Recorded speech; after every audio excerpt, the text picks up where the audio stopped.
What's up guys, it's me, CDK, and in this video, I'm going to be discussing the details about shielding that I think are important to know as a competitor. To keep this video at a reasonable length, I'm going to be going over how to use shield DI and shield pivots in a future video. So obviously, shielding is used to, well, shield attacks. But in order to incorporate shielding effectively in your gameplay, you should know what options you have when you decide to shield, and the general risks you face as well. First, let's go over the different types of shields. The regular shield is the most commonly used type of shield that is done by holding down L or R all the way down or to the point right before the trigger clicks. As you already know, your shield depletes over time and attacks will cause shield damage, which will speed up the depletion of your shield on top of this. Shielding attacks causes you to move slightly. You can influence how far you move with shield DI, which is something I'll briefly cover later on in this video. Next is the light shield. This type of shield is done by either holding Z or by lightly pressing down on L or R. Light shields are larger than regular shields, but also take more shield damage, which means it takes fewer hits to break. Light shields also experience more shield stun, which means you can't act as quickly after shielding an attack compared to regular shields. On top of this, you also slide further away when you shield attacks. The size of the light shield and the distance you slide from shielding attacks depends on how lightly you hold down L or R. As you get closer to pressing the trigger down all the way, your shield will transition from a light shield to a regular shield. The final type of shield is a power shield. This is a unique mechanic in which projectiles can be reflected if you shield 2 frames before the attack hits you. Keep in mind that projectiles that are deflected will do half damage and have lower knockback. You can power shield regular attacks as well, and it's done by shielding 4 frames before the attack connects.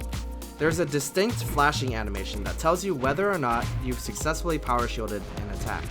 The special thing about power shields is that they don't deplete your shield, you have significantly less shield stun after the attack connects, and the animation to let go of shield is way faster. Because of this, power shielding makes smash attacks and tilts really effective as counterattacks out of shield. Now that we've got that covered, let's move on to the different aspects of shielding. First, you should understand what shield stun is. When you shield an attack, you experience shield stun, which is basically the amount of lag that you experience after the attack connects. The stronger the attack, the greater the shield stun. While you're in shield stun, you aren't able to do anything until the stun is over.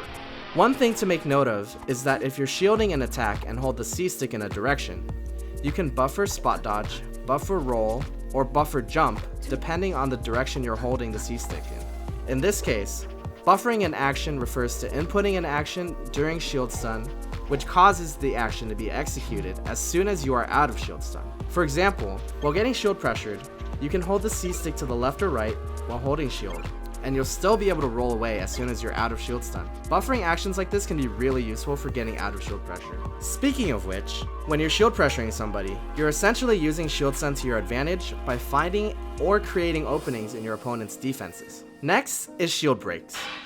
While shield breaks are usually very rare, it's good to know that you can actually mash out of the shield break state, similar to mashing out of a grab. Also, the higher percent you are, the less time you'll be stunned for after a shield break.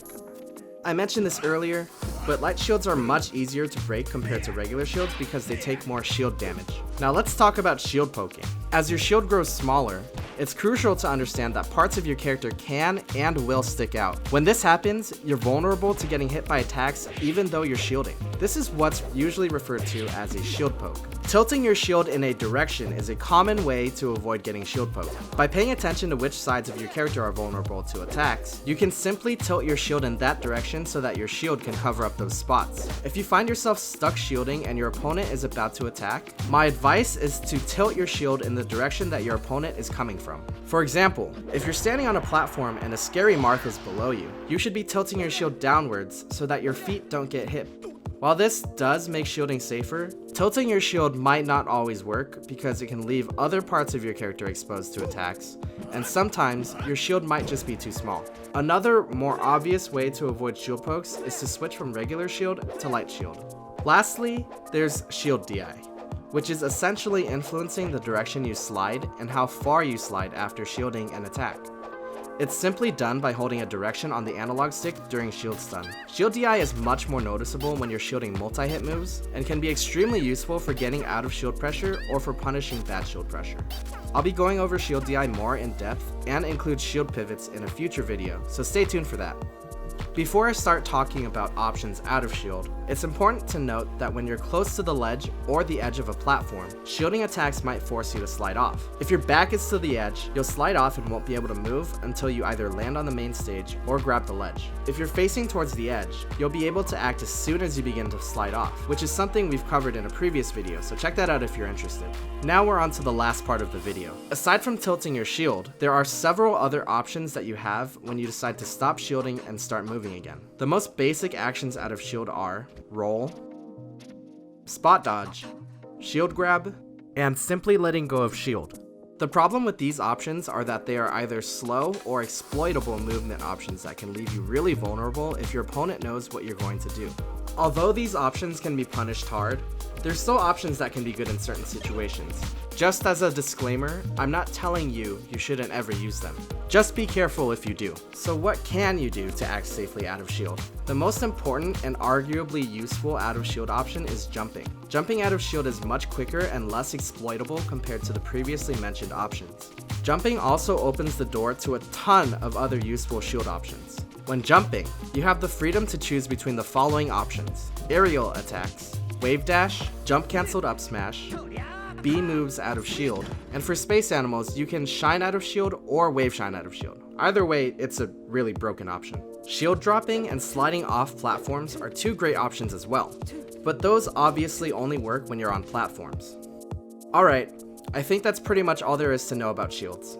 I hope this tutorial gave you a better understanding of how shielding works. It's a huge part of the game, so knowing as much as you can about it will definitely help you in the future. For the comment wars, I want to know, which top player do you think has the best shield pressure? Which top player has the best out of shield movement? Let us know in the comments below. If you've made it this far into the video, I want to thank you so much for watching. If you enjoyed this tutorial or found it helpful, please subscribe to our channel so that you don't miss out on our future tutorials. See you next week.